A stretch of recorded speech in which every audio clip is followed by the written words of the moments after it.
guys, welcome back to another recap of Married at First Sight Australia Season 9. This is the recap of Episode 8. And we got a lot to unpack once again. But thank you guys for all the new subscribers and all your comments. I really appreciate them. I appreciate you. So before we jump into this, if you are new here, hit that subscribe button. Turn on your notifications if you like the video. Smash the like button and drop a comment down in the comment section below. So we are currently still in confessions week as it continues. The experts are still sending the couples tasks with the aim, I think, of enhancing and helping them with their relationship. But we didn't get much of Al and his wife this particular episode because obviously he's doing laundry and mastering domestic skills with Sam's help. But the other participants are having a pretty rough time. So let's talk about it. Okay, we're going to start off with Holly and Andrew. So as you remember in episode 7, they had this explosive argument where we saw Holly lashing out. Andrew stormed out of the apartment, got into the elevator, and he pretty much told production, I'm going home, I'm done. Well, today it seems that for Andrew, he kind of calmed down a little bit. So home just meant maybe apartment in a different area of the building where Holly isn't living in. However, with all that being said, she's talking about how she feels isolated and alone after giving all of her energy to try to make the relationship work. However, as for Andrew, he can't see himself with Holly, who he believes can't accept rejection. Now, we did see later in the week that Andrew has these tears. He's missing his daughter on her 3rd birthday. And I'm like, okay, if you got a kid and you know you're going to be away for a while, why'd you sign up for this? I mean, seriously. However, knowing that he would be emotional on a day like today, missing his daughter's birthday, Holly decided to bake her estranged husband some cupcakes and send him a supportive letter. Pretty much just letting him know that she's there for him emotionally and that she's thinking of him and she don't want to put any more pressure on him. And that was, I guess, her way of, saying, despite the situation that we're in, I'm still a friend. Let's be honest. I mean, hey, I think we all want a friend who bakes. But however, it seems, Andrew, even though he appreciates the gesture, he still needs more time to consider them as a couple. I honestly, in my opinion, think they should not be a couple. Number one, his way of thinking, as I spoke about in my episode 7 recap, is so far vastly different than how Holly approaches things through her emotions. She's a person about manifestation and probably law of attraction and things like that. That's 2 different worlds. Now, I do know that he is a motivational speaker, but I saw some comments where some folks was like, how is he talking like that, but he's a motivational speaker?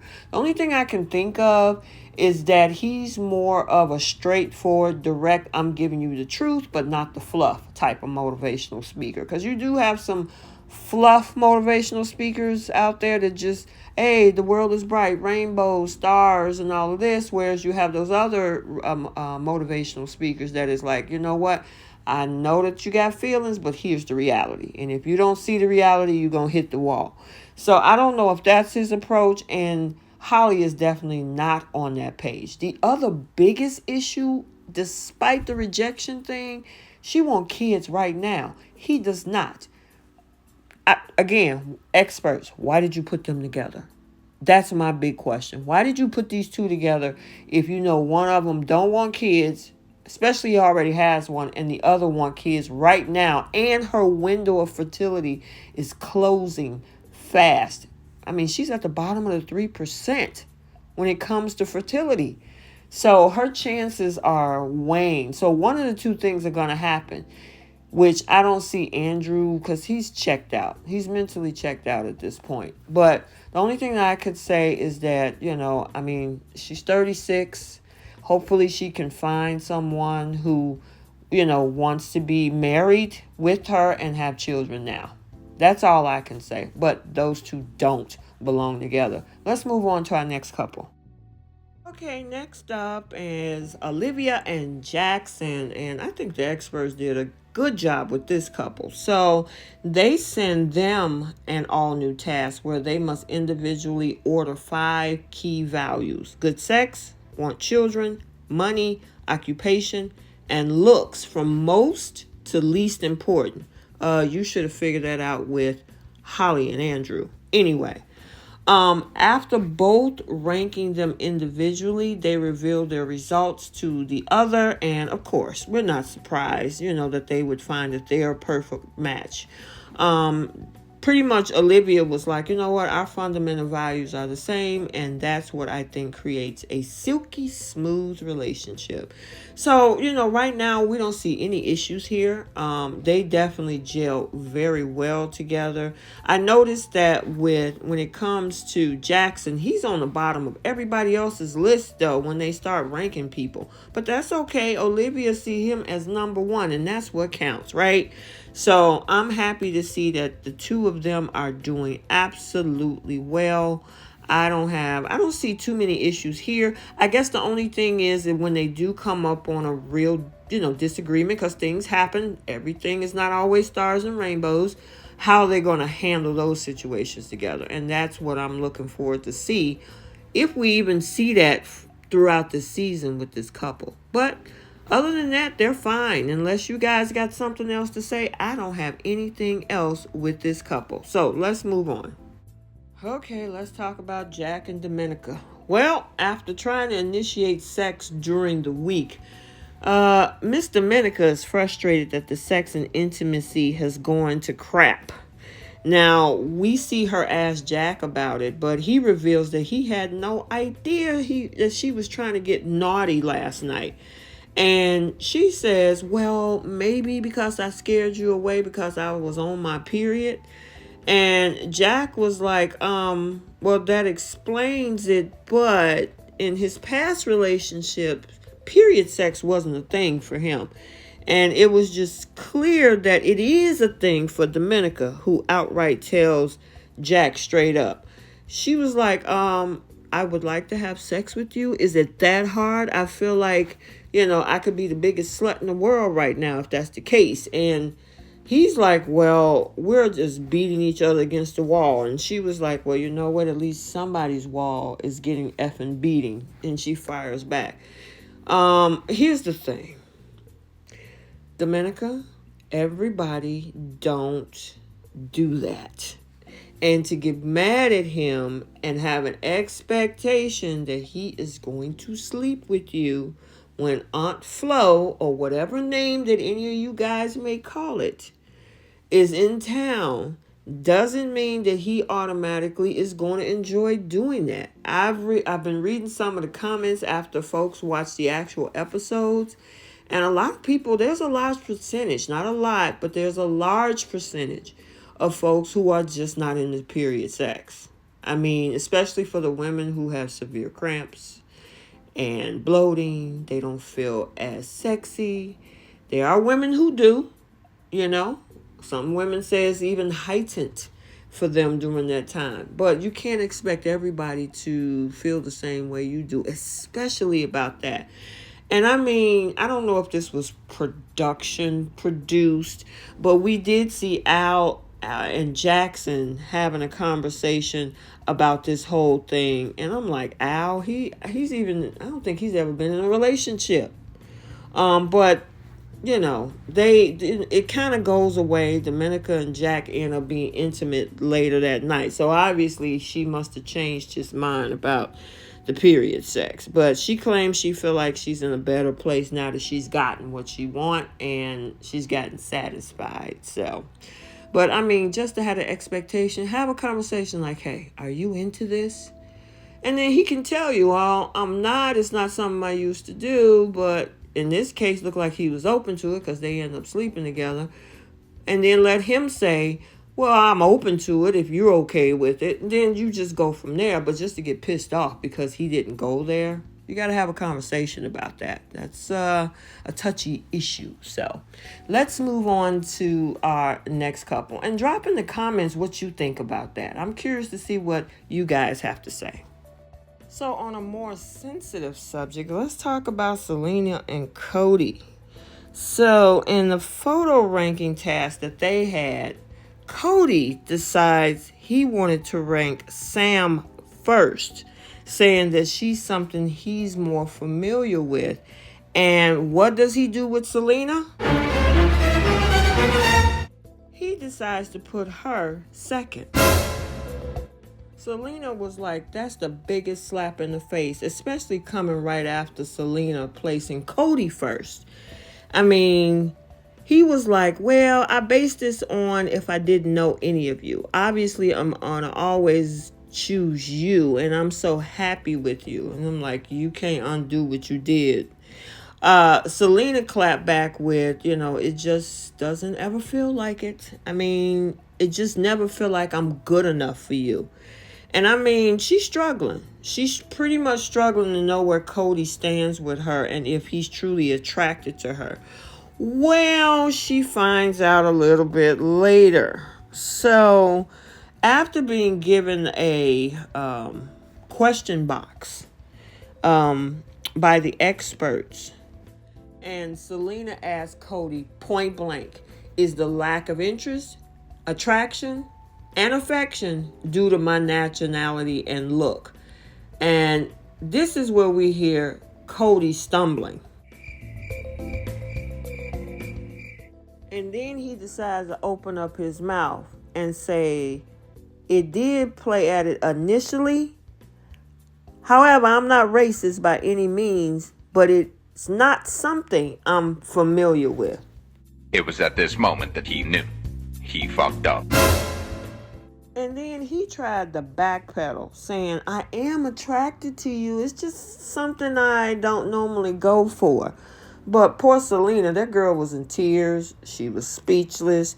I mean, she was like, it's gone to the point where she was literally thinking to herself, because she was Asian, that he's not vibing with her and that he doesn't find her attractive. But, she claims she felt that from the start, and he just confirmed it. And of course, he, now he come back talking about how horrible he feels. And like that little soundbite, he even said he feel like he effed up. I mean, he still wants to progress with her. And of course, she needs time to process all of that. I don't think you can take that back. I mean, it's going to be probably a deal breaker for her because it's already broken her. She even said it. I mean, she said it's hard because she really liked the guy and she's really, trying to make this work. And she can't change the fact that she's Asian. So, she found it embarrassing and she cried. And I'm like, oh my God. I know the experts, it's like, I guess what do they ask you for on these questionnaires? And I'm not saying people should exclude folks, but it's like, are you sure when you put people together, are they going to like who they with? And I'm hoping that he was open, because she's a pretty girl. Give her an opportunity. She's over the hills, over the moon, I should say, over him. But obviously for him, it's going to take time for, and he's willing to work through the process with her. So we'll have to see. But yeah, I felt so bad for that girl. So let's move on to the next. Oh Lord, let's talk about Celine and Anthony. So Celine based her decision in this whole photo ranking thing or challenge on how much of a gentleman the grooms are.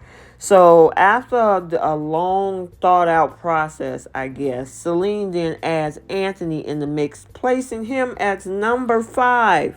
And then kept reminding him that they started this rocky patch and everything. And I'm like, you created that rocky patch, Celine. Anthony, of course, is not happy. I mean, she pretty much, in his mind, used that whole list as a way to call him an a-hole.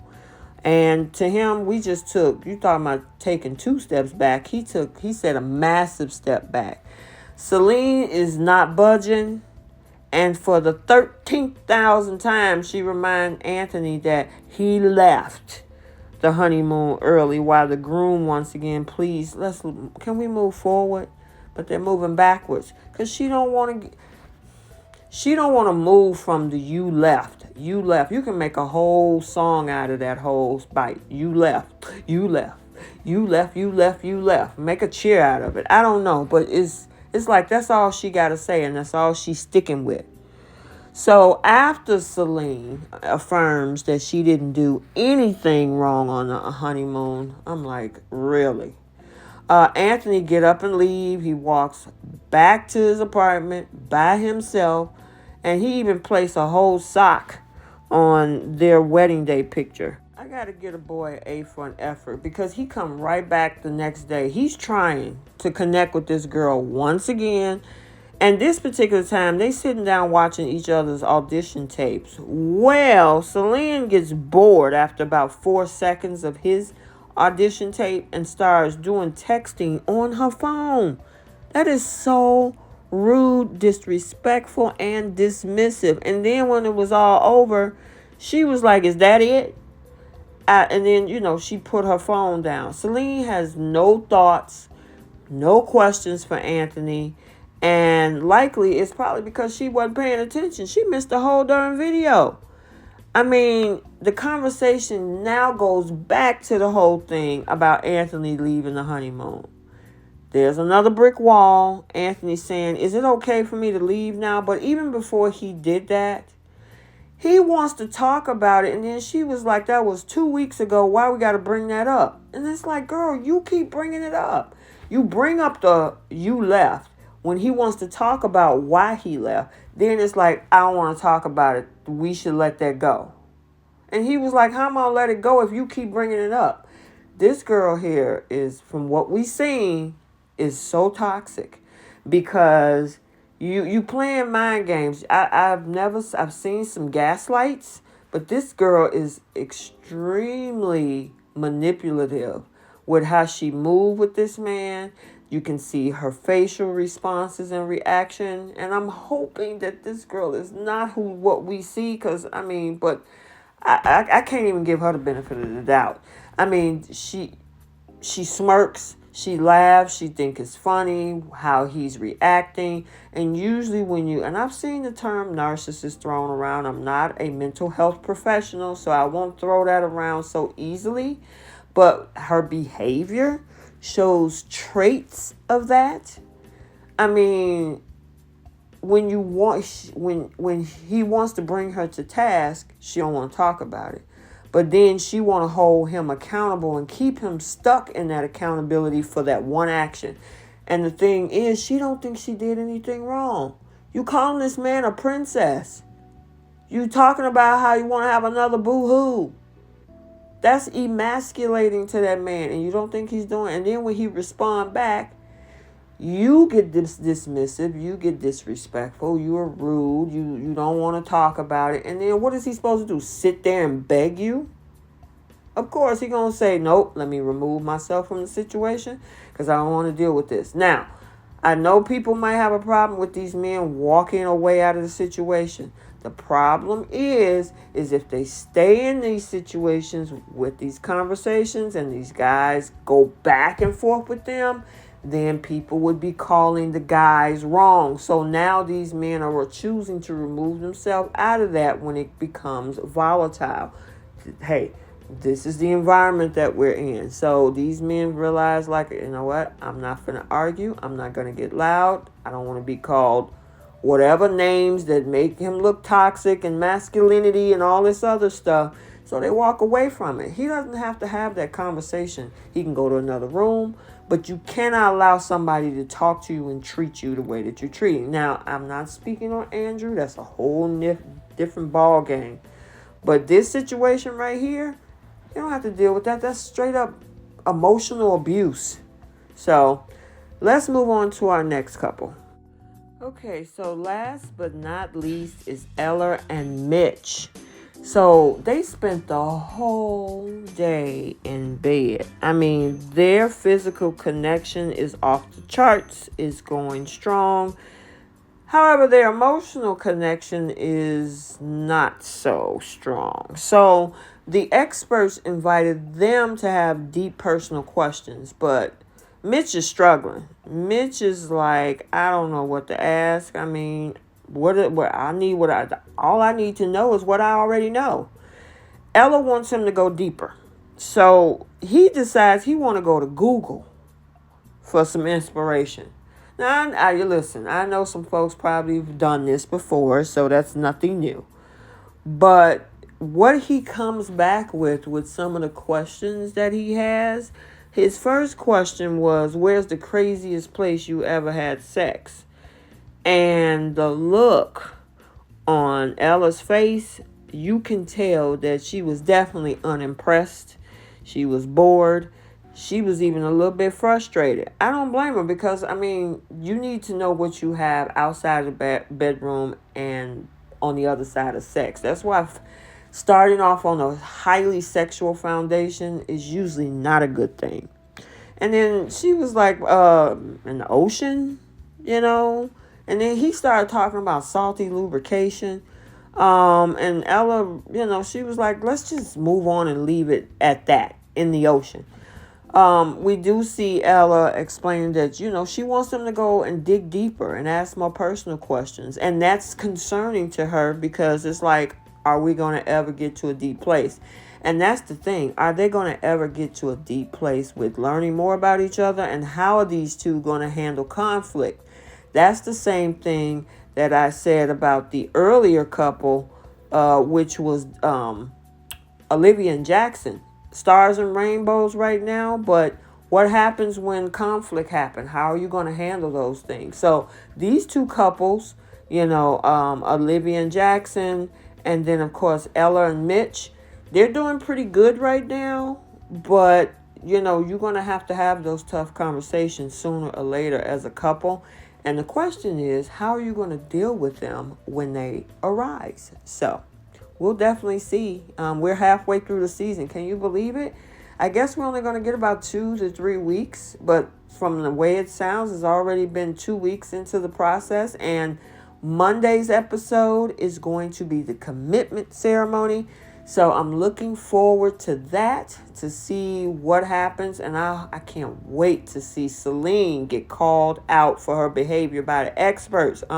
Man, I can't wait to see that. So I hope you enjoyed this recap. Like, comment, and subscribe. And again, thank you guys for becoming a new subscriber to the channel. I'm glad you're enjoying all of the recaps and the episodes. Until the next video, like, comment, and subscribe, and we will see you soon.